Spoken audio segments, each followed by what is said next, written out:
Le bus de 7h06. Micro-nouvelle, Hervé Bonneau. 6h59. La ville s'anime peu à peu, alors que le soleil pointe difficilement ses premiers rayons. Le froid matinal est intense, si intense qu'il sèche la peau d'Hélène. Déjà, ses joues et ses pommettes se craquellent. Pour se protéger le visage, elle remonte son écharpe, puis redresse son chapeau, plus en avant sur le front. Malgré des gants épais, ses doigts s'engourdissent. Hélène leur souffle dessus pour leur redonner un peu de vie. 7h02. Un premier bus passe, celui qui mène au nord de la ville. Assise sur un banc, le même depuis 20 ans, Hélène attend celui de 7h06 qui la conduira en plein centre, dans les quartiers riches. Pendant que les patrons seront absents, durant des heures, elle rangera, nettoiera, organisera. Invisible, on en oubliera presque son passage. Hélène ne travaille pas pour l'argent. Elle y a renoncé depuis bien longtemps. Ce qu'elle gagne lui suffit à subvenir aux besoins primaires de la survie. Mais rien ne comble le vide qui la submerge quand la porte se referme et qu'elle se retrouve seule chez elle. Pour oublier, elle organise sa vie autour de gestes simples et répétitifs. Une vie construite sur une routine inéluctable, constante. Une vie qui se répète inlassablement, jour après jour, semaine après semaine, année après année. Désormais, une ombre plane sur son monde et l'effraie plus que la mort elle-même. Bientôt, la retraite lui ouvrira les bras pour la faire disparaître dans un anonymat encore plus total. Son insignifiante vie ne sera plus qu'un bref souvenir d'autrefois, une image si trouble qu'on en oubliera si elle avait vraiment existé. Hélène n'a plus personne. Elle est seule, sans famille ni amis. La solitude a pris place dans son intimité et ne l'a depuis plus jamais quittée. Pourtant, Hélène est une battante. Pas une seule fois elle n'a baissé les bras. Pas une seule fois elle n'a abdiqué. Sans jamais relâcher ses efforts, elle continue de se battre et d'avancer sur le chemin de cette vie qu'elle n'a pas choisi. 7h17. Le bus de 7h06 arrive enfin, en retard évidemment. Hélène s'assoit à sa place, celle qu'elle s'octroie depuis 20 ans. Les mêmes visages quotidiens l'attendent, source éphémère d'appartenance. Des hommes, des femmes, des vies qui la côtoient et dont elle ne sait rien. À partir de simples détails, elle en déduit une existence. Un jeune homme aux lourdes cernes qu'elle associe à une nuit agitée d'un enfant en bas âge. Une femme au maquillage surchargé en manque d'appréciation de soi. Et puis cet adolescent, toujours le même, au fond du bus, probablement en route pour le collège. Solitaire, il s'enferme dans sa musique, s'isole dans sa capuche. Tous ces visages, à la fois familiers et étrangers, font partie de sa vie, de ses habitudes. Comme tous les jours dans le bus, Hélène prend ses aises sur son siège habituel. Elle retire son chapeau, desserre son écharpe. Encore une heure de calme avant que sa journée ne commence. Elle ferme les yeux et s'assoupit le temps du voyage. Toutefois, aujourd'hui n'est pas un jour comme les autres. Le bus s'éloigne, parcourt quelques kilomètres, puis s'arrête à nouveau afin de récupérer d'autres passagers. 3 inconnus montent à bord. Personne ne les connaît. Inquiets, les visages se figent, troublés par cette soudaine intrusion. Hélène ouvre les yeux. Son sommeil l'a quittée. Ici réside l'utilité des habitudes, des rituels.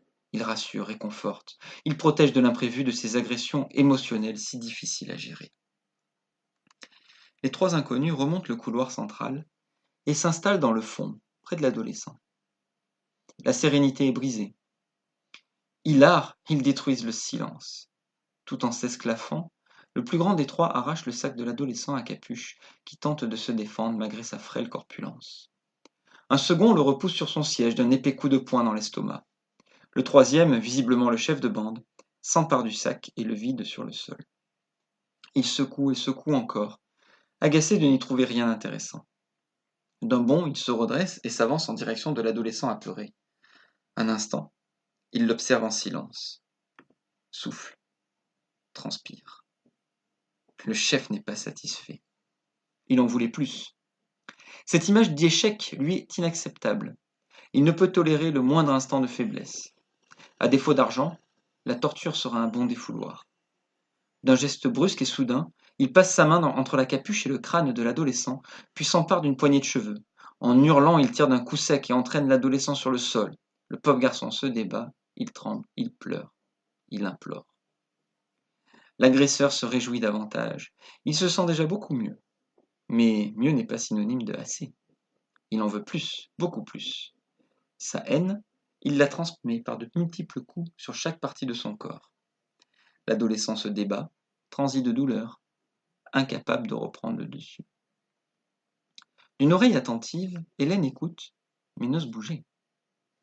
La peur l'immobilise sur son siège à tel point qu'elle ne parvient même pas à tourner la tête pour voir ce qui se passe dans son dos. Pendant des années, elle avait contemplé son propre malheur, sans jamais une seule fois imaginer qu'une telle horreur puisse se produire dans son bus.